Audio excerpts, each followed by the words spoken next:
and welcome to Read It with Whiskey. I'm your host, Laura, and today we have a really fun guest, T.S. Beier. She is the author of Escaping First Contact, and I am so excited for you guys to hear this episode.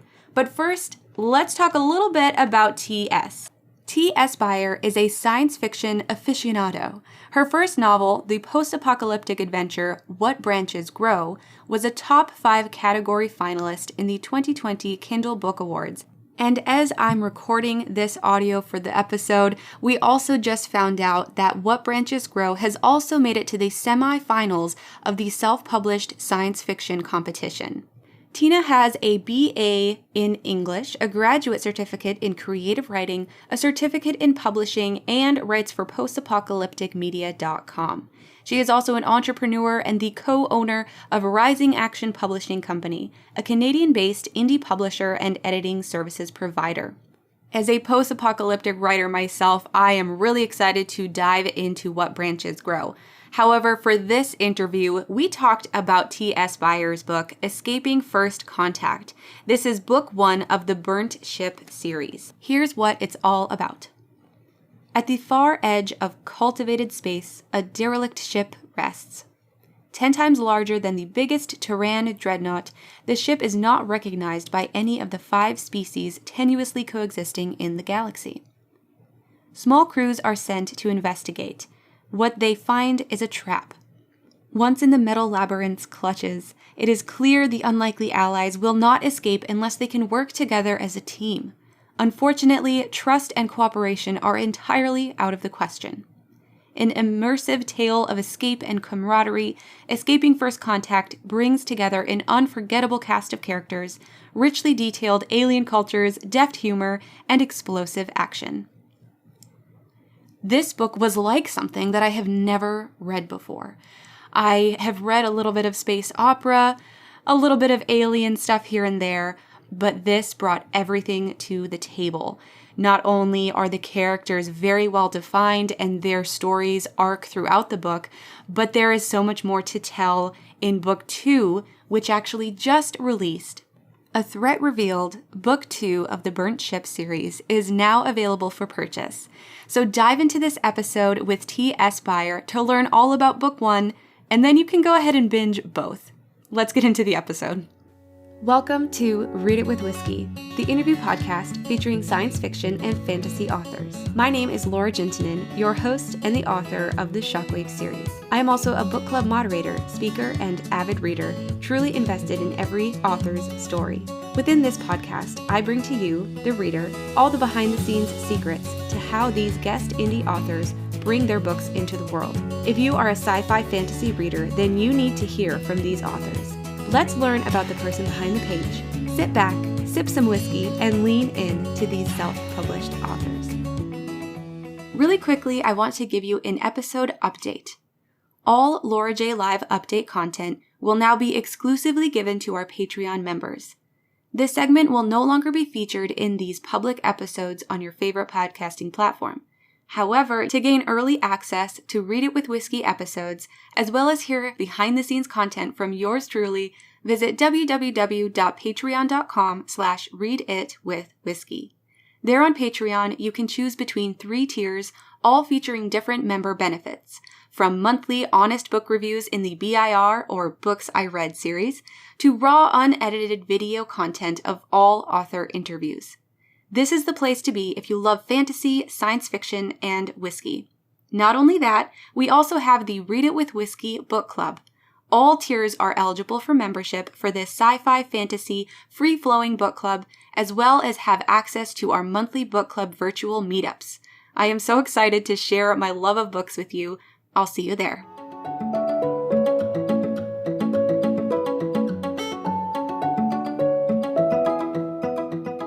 Hello, Tina, and welcome to the Read It with Whiskey podcast. How are you doing today? I'm great. Thanks for having me. I am so excited to talk to you all about your book, Escaping First Contact. And there's a whole trilogy for this series, so we're going to talk about that too. But first, tell us, why did you decide that you wanted to be an author? Well, it started, I think, when I was around 11 or 12. And so I had read this fantasy novel. I don't even remember what it's called now. It was like some little like offshoot of a big series. And I was like, I don't like the ending. I'm going to write a new ending. And that kind of like spawned me just writing from there. I wrote this terrible like Game of Thrones ripoff book when I was 14. Like Game of Thrones was only on like book 3 at that point, and I just like wrote my own version that was like definitely not as graphic or violent, but it was terrible. I only have it in like print. Luckily, it doesn't exist anywhere. And then after that, I just kept writing, and I've been writing ever since. So about 20 plus years. I won't say how many exactly. Well, that is so awesome. And has it always been in that fantasy sci-fi world that you've written in, or have you dove into other genres at all? Yeah, for a while there, and when I was in university, I kept trying to write like a literary fiction, but no. I've tried to write a sci-fi literary fiction, but it wasn't. I had a high illusions of what it would be, and I don't know about that one. That one might just stay in my computer forever. Right. Stick with what you love. That's what exactly. I like. Yeah, exactly.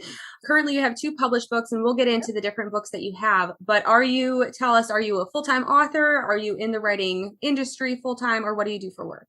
So I'm kind of like a quarter-time author. I try to spend maybe like 1 day a week on my own stuff, but I'm also a co-owner of a small indie publishing house. It's Canadian, and we just started in July of 2020. So we have 3 books coming out in 2022. We have some thrillers and women's fiction, and then a couple of sci-fi fantasies that was my choice. So that's kind of my job at the moment. I won't say that we are profitable yet, but we haven't released any books yet. So we have high hopes for it. My business partner and I, we met at our grad certificate in creative writing, and we were just like, hey, we can make our own publishing business. So I also had 10 years in legal publishing before I did this. So I have some experience in industry, and I also have 2 young kids. So it helps me stay home and not have to put them in too much before and after daycare school. So very cool. That's awesome. So you've been in the industry, and did that experience within the industry kind of push you towards self-publishing versus a traditional route? Tell us about how you decided to do self-publishing. Oh, sure. Yeah. So actually, it had nothing to do with my publishing. Working in publishing they're like legal reference text. So it was like lawyers and newsletters and things like that. So that was a completely different side of it. But it was my mentor actually in my grad certificate. So we were paired with a published author, and she was like, the Canadian market's a bit esoteric. And she says, this is her words. And she said, you might actually do better just self-publishing it yourself. And she said you might enjoy the process of like owning everything about it. And I actually found that I really liked that, because I'm very organized and I'm very like involved in things. So for me, it's sort of just like a kind of like an elevated hobby. I'm like, okay, I'm going to put a lot of effort into this, but I'm going to approach it from a professional angle and everything like that. I love the learning about it too, about the industry. So yes, yeah, definitely. I don't regret it. Yeah, the industry in itself and the community behind indie publishing and self-publishing is just incredible, because you can find so many people to help you along the way. Whereas if you're working with a traditional publisher, you might not have the freedom to do those things or choose who you're going to work with. So let's talk a little bit about your books. Yeah. So the first book that you published is What Branches Grow. Can you tell us a little bit about that? That one was published back in 2020. It's like a post-apocalyptic adventure novel. It's 30 years after this devastating war that destroyed basically the whole world. And the story follows 3 wasteland survivalists and their dog, who's a pug, and they travel across what was once America. So it's kind of an homage to the genre that addresses concepts of like trauma and guilt and hope and trust. And yeah, it's dark. People that like Fallout, the video game, will probably enjoy it. I've had most readers that like the genre have really loved it. So I'm pretty happy about it. It had been in the works for about 10 years. I started writing it, I think, in 2010 or 2011. So yeah, it's a big process. Cool. And I love post-apocalyptic. That is what my sci-fi trilogy is about. Yeah. And so I just love that genre. So I'm going to have to dive into that book too. But we're going to talk about your trilogy, which is the Burnt Ship trilogy. Yeah. And so the first book is out, Escaping First Contact. We're going to talk in detail about that book. Tell the listeners a little bit of what that book is about. Okay, so it's a space opera, and basically there is this ship at the edge of kind of cultivated space, and no one knows who made this ship, where it comes from. It's massive. It's like 10 times the size of like a regular Terran, Earth-based ship. And in this kind of future, in about 200 years or so, there's 4 other alien races that us Earthlings talk to, and we don't talk to them you know, we don't really get along too much. There was a war recently with us and these like kind of lizard-like aliens. And the thing is, though, when this big ship arrives, small crews are sent to kind of see what is it and who created it. And when they get there, they find out it's a bit of a trap. So a small group of mixed race aliens have to escape the ship. That's the basic premise. It's hard to talk about it without all this backstory about all the different aliens, but I'll refrain. I'll refrain. Oh no, that's quite all right. No, it's so fun diving in because not only are there these 4 or 5 different races, including the humans, which are the Turan race. Not only are these different races present within this ship where they're trapped, and it's almost like a labyrinth that they're stuck in within this ship, but not only that, you also have the story coming from their points of views. So I think that was one of the coolest things. First of all, my brain was just like boggled because I was like, how are you stepping into these alien races and speaking for them? I thought that was really cool. So tell us a little bit about that, trying to develop these different alien races and then be them in the writing in the different points of view. Yeah, that was complex. I think there's 8 or 9 perspectives in the end, and then in the second 2 books there's 12 actually. Oh, wow. There's more, a couple more aliens show up. Yeah, so what I did was I started with like a World Anvil, which is like a world building website. I kind of started using that, and I used like their templates. Then I actually moved to paper and pen because it was easier to kind of flip back and forth. Mm-hmm. And I had these huge notebooks, and each page or each 2 or 3 pages would just be a list of traits of like the different races and their different like species kind of specifics. And then I would, after I created kind of their worlds and their species stereotypes or like generalities, I guess you could say, I made another chart based on the actual characters and kind of how they were part of their own society, and also how they were different, but also how they also their own arcs. So I had lots of these huge full scrap papers. I stole like my daughter's like giant like Paw Patrol like 4x6 sheet papers, and I like wrote all over them. And she's like, "What are you doing with that?" I'm like, "Leave it alone. It's mine. It's mine now. You can color it later." Yeah. So it was basically just a lot of kind of like planning before I even got started. I probably spent like a week just like plotting out all these different alien things, and some things I changed as I went along. Like I was like, you know, it'd be more interesting if they were like this, and then I would go back and like fix it later in the edit. So yeah, it was fun. I like that kind of like nitty-gritty kind of planning. So I was gonna say, it sounds like you're a little bit more of a plotter than a pantser, which comes into play when you have so many different perspectives. Yeah, there's 9 different voices, and so you kind of have to know what's going to happen in order to talk for these different characters. Have you always been a plotter, or have you been a pantser? No, I was usually a pantser. Like usually I would like not write I would always write in order. Like I always write chronologically. I don't write, or like, you know, as the story flows, I don't jump around in the story.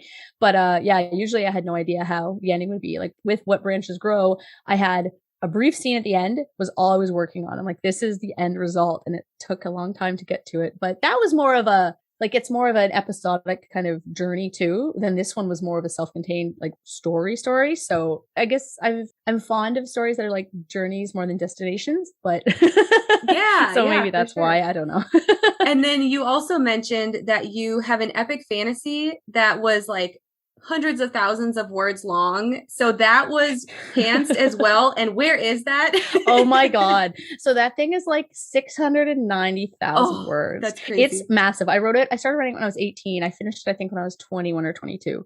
And I've edited it a few times, but it's so daunting. And I'm like, it's so bad. I mean, I think it's actually good, but it just needs a lot of like work to get it to like a better standard. And I think it could actually be more of like a YA title now. And I don't usually read or write YA. I think because of the age that I was. So I was like, I either have to age up the characters a bit, or I have to like maybe tone them down a bit and make it YA. I don't know. It's a project that always kind of sits in the back of my mind. I'm like, one day I could do this, but I'm like, that's expensive to hire an editor to edit all of that. So I'm like, I don't know. Oh yeah. And that's just, it's so much. I mean, my books, I keep them like under 80,000 usually. I have shorter books. And so when I read that, I was like, what? Like almost 700,000 words? That's like 7 books for me. Yeah, I think it was 5, and I had it split into 5 books. So yeah. Like, but no, I had more time back then. Right. Yeah. I was 18. I had a part-time job. I worked at a video store. So I just sat there on my little laptop and I'd read or write, and that's all I would do. Like now I'm like, I have kids and a job. Like, oh. Right. You have responsibilities now. Dang it. Oh, exactly. All right, so let's dive back into Escaping First Contact. So let's talk a little bit about the characters, because I want to dive in a little bit into the different alien races that we have. Let's start out with the humans. These are Turan, and our main two humans are Rami and Kosa. And they are fun. I really like Kosa's character. We don't really have to talk too much about them because they're humans-ish. They're more of who we are. So let's dive into Fluger and Clenny. Tell us what type of alien they are. A little bit about them. I wanted to have a kind of a strong female character that wasn't physically strong. Mm-hmm. So that's kind of where Clenny came from, where I was like, what if we have these fish-based kind of piscine characters that are kind of like, like Admiral Akbar is kind of who you think of when you think of like a fish alien. So I kind of started them like that, but they don't look the same, obviously. And none of it's based on like that kind of mythology. But I was like, yeah, what if they're like, obviously they're like really scientific and they're kind of like the nerds of the galaxy, but people kind of like protect them because they're tiny, like they're like maybe 3.5 feet tall. I'm trying to think of how to start with their relationship. So I wanted to kind of a relationship that was on the edge of deterioration. So for me, I thought that was interesting. Being older now, I'm like in my mid-30s, but I've seen friends' relationships kind of crumble. And I was like, what would it be like to be put in a situation where you have the person that you love and care about, but you feel like your relationship is on the brink or ending? Mm-hmm. And that's kind of their arc, even throughout the whole trilogy, is kind of like their marriage and how, the outside forces really impact their kind of microcosm of the two of them. So they're having some fertility disagreements. And I thought it'd be interesting to put that in, to flip it, where the males are the ones that carry the kids and he really wants the children. And because typically or stereotypically, you find that women want to have kids, but men aren't ready. I mean, I'm just saying this like stereotypically. Generalized, yeah. Generalizing here. So I was like, it'd be cool to flip it where he was like, I really want to have kids. And she's like, I don't want to have kids yet. And that's a big part of their relationship. And it's kind of, I wanted to bring in some kind of a domestic concerns to a space opera, especially when it has some military aspects, because you don't often see that, I think, in this genre, is like a real domestic concern that people have in real life is, marital dissolution. So yeah, that was actually something I noticed. And I really liked that you brought these types of topics into the book, because usually when you see space operas and aliens and it's more militaristic and it's more shooting and fighting and all this, but your story goes pretty deep. Like we have deep discussions between these characters and they have like relationship and fertility talk and like all of the sexuality in between all these different aliens. And it was just so entertaining to kind of think about this concept. And I'm like, I don't know how your brain even thought about all this stuff. It's just so cool. I don't know. I'm weird. Aren't we all though? I think my mom was reading. I'm like, oh God, Mom. Too funny. Knows I'm weird. All right, so let's move on to the rips, and these are Stairs and Wind. So first of all, when it comes to this alien race, they actually have names based on like phrases. So kind of go into that and a little bit on the whole alien language that you had to develop for this specific strain of aliens. The rips were hard because I really wanted kind of a scapegoat character, because a lot of this, the trilogy, like it comes out more in books 2 and 3. It deals with this kind of thing, like where you take a downtrodden, uncivilized, quote unquote, group of people and show that they have value and you shouldn't just use them for your own ends, because that's what the Terrans and Strenoy are doing. They take the rips off of their kind of uncultured planet. They don't have any technology yet, really, and they throw them into their war and use them because they're terrifying. Like they look like I kind of describe them as like kind of like a Slender Man, kind of, but with anglerfish teeth. Like they're terrifying, and they use them as like a weapon rather than as a people. And so I really wanted to kind of reflect. I wanted to strike a balance between making them kind of still have that, retain that kind of learning about the universe and being a little bit not uncivilized, but underdeveloped technologically than the others, kind of have that, but make that almost a strength of theirs, that they have fresh eyes to look at things. It was a hard balance, because I didn't want the story to be like political or anything, but also I think it's important to have characters from different kind of castes. And that was kind of the idea, is that everyone thinks they're these like savages. When they're not, they're just learning. And so when it came to developing that language, how difficult was that? Because obviously you had to use English to speak for them. And you had a great little trick within there that we won't talk about that, but I loved that component within the story. But their names, Stairs, what is his full name? or her full name? Stares at the stars and forgets where he is from. It's E, I guess. I don't know why I picked J-E. So the pronouns, as you know, are J-E and J-E-R. They have this like separate pronoun system because they're like, we're not like you people. We don't reproduce in the same way. We want to be different. So you refer to us as these pronouns. And they all use the same pronoun. I wanted it to be something. So you find out later, I can't remember if I mentioned it in book 1 or not, but you definitely in book 2, they talk about how Rips don't get names till they're 8 years old. And so the parent then will, or the grandparent, because they're raised by grandparents, will pick a name that is based on kind of their personality. Mm-hmm. So Stairs, because they're flighty and, but also very kind of self-contained and not willing to kind of do what they're told. That name suits them. And then Wind, just very quiet. Very stealthy. Kind of I was going to say stealthy. Yeah. Very suited. Suitable name. Yeah, I really liked that dynamic that they brought into the whole crew. And then we have the Stranoi, which weren't in the original characters, had a different ship, and then stuff happens. So tell us a little bit about that alien race and then those characters too. So I think those were kind of an amalgamation of all these different like aliens that you see, typical aliens that you see in military sci-fi. So I think I was like channeling a little bit of Halo, a little bit of like Predator, a little bit of like from Mass Effect, the Turians, kind of like that. So I was like, kind of a militaristic, very like honor bound, very kind of militaristic, as I said, kind of people. Mm-hmm. And so I wanted to kind of create that, but then I wanted to show that their society isn't just that. Like it's more nuanced than that. Yeah. And I really like reptilian aliens. I think it's fun. I don't know. It's like a favorite kind of alien for me is like reptilian ones. Yeah. so fun. And then the 5th type of alien is the Dirge, and that one comes into play. And so tell us a little bit about that alien race. I wanted a kind of mysterious alien that you don't really learn a lot about, that just kind of, and it's also very different from all the other ones. Like all the aliens, I kind of use kind of the concept of convergent evolution to kind of create them. So they all come from the same universe. So they're all, bipedal. They all have 2 arms, they all have fingers and eyes and things like that. And so the Dirge are slightly different because they kind of like cow bears, like minotaur bears almost is how I pictured them. So they have like a big bear body, but they have long dexterous fingers and they have like a cow shaped head, but they're very, very intelligent and they're vastly superior technologically than the rest of the species in the galaxy.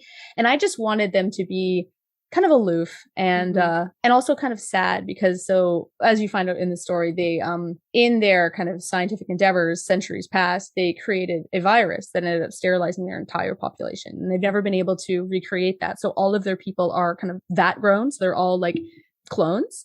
So this has kind of made them very kind of introspective and kind of keep to themselves a bit. They're a bit kind of sad as a people because they're like it's interesting kind of like philosophical question about reproduction. So I thought it was kind of interesting. Yeah, I liked that component where this whole race this whole species is now just like petri dish babies. Mm-hmm. Yeah. I get into it a bit more in the second book too, but like they're how they grow up and things like that. And stuff, very cool.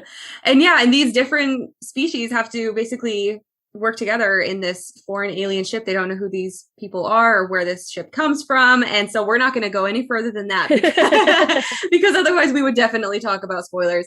But I do want to mention, and I kind of briefly mentioned it before, just how much depth there is in this story. Even though it's a space opera, I felt that there was so much more depth and like introspective conversations and like different kind of things that are going to happen with these species or how they feel about each other and how that changes throughout the story. And I thought that was really cool to bring into a space opera because usually it's more boom, boom, guns and gore, and there is guns and gore, but you had that other side to it. So I just want to commend you on that. I thought that was a really cool implement in there. I had an early reviewer, and she compared it actually to Becky Chambers' Wayfarer series, and I was like, that is the nicest compliment I've ever gotten.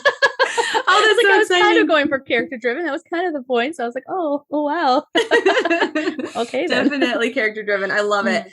Okay, so without giving any spoilers, are you able to tell us about book 2 or book 3, or do you think it's just going to give too many spoilers? I will say that in book 2, the main cast do get back together. And someone of their group is missing, and they have to find that missing person as well as deal with another threat that kind of appears. And so then book 2 and 3 are kind of almost like one story, where I find book 1 you could end if you want to, I guess. Right. I mean, I tried to make it so it wasn't like a cliffhanger ending, but it was like you kind of want more. I think that was what I was hoping for anyway. Yeah, so, it was. It was almost like a bittersweet because I was like, no, I don't want that to happen. And so obviously we won't say what's going to happen, but I was very excited to see that. Yeah, there's going to be a second book and a third book. So, and they're both like, there is one contained trilogy. I've written them all. Like I sent them all to my editor at the same time. So it's a very cohesive story. So it's nothing, there's no like contradictions in book 3, like that I had to change because of something, it all, I edited them, like self-edited them as like a chunk.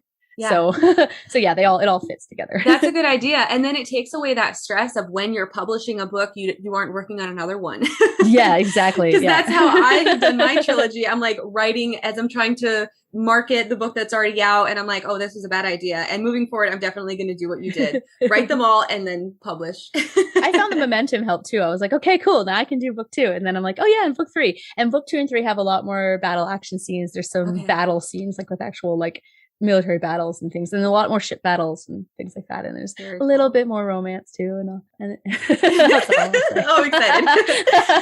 Well, awesome. Book 2 is A Threat Revealed, and that's supposed to be coming out sometime in January 2022. Yep. And then Dead in the Water more towards the late spring. I'm really excited to see those come out, and I'll be following and definitely buying the books as soon as they hit the store. So tell us, this wouldn't be Read It with Whiskey without talking a little bit about whiskey. So Tina, what is your favorite whiskey to drink or not drink? So I don't drink too much whiskey because I get like the whiskey rage. I'm just like, you want to fight? But I do like a whiskey sour if it's on a menu. And but I'm more of like a rum person. I really love like Sailor Jerry's spiced rum. I'm a pirate at heart, I guess. I love it. Oh, I love it. That's awesome. All right. And then tell our listeners, where can they find you and your books and your business and everything that has to do with you? Okay. So my main website where everything's kind of located is nostromopublications.com. So named after the ship from Alien. So yeah, that has everything on there. My publishing house is called Rising Action Publishing Collective. And yes, we're open for submissions right now, but I have a very specific list of, what we're looking for. So check out our blog on that website to figure out if you've written something you want to pitch to us. You can also find me on Instagram. I'm very active on there, but 3 times a week. It's TSBEIER. So Tina Beier, TS Beier. I'm also on Twitter as TS Beier. I'm not on there as much. And then I also have a YouTube review channel where I talk about books, and it's called Sound and Fury Book Reviews. Yeah. And you can find What Branches Grow on all the platforms like Amazon, Kobo, Google, Apple. Escape First Contact is only on Amazon at the moment because it's also in Kindle Unlimited. Awesome. Yeah. Well, Tina, this has been so much fun. I learned so much about your books, and I'm just so excited to see where you go with everything. Thank you so much for being on the show. Thank you for having me. It was really fun.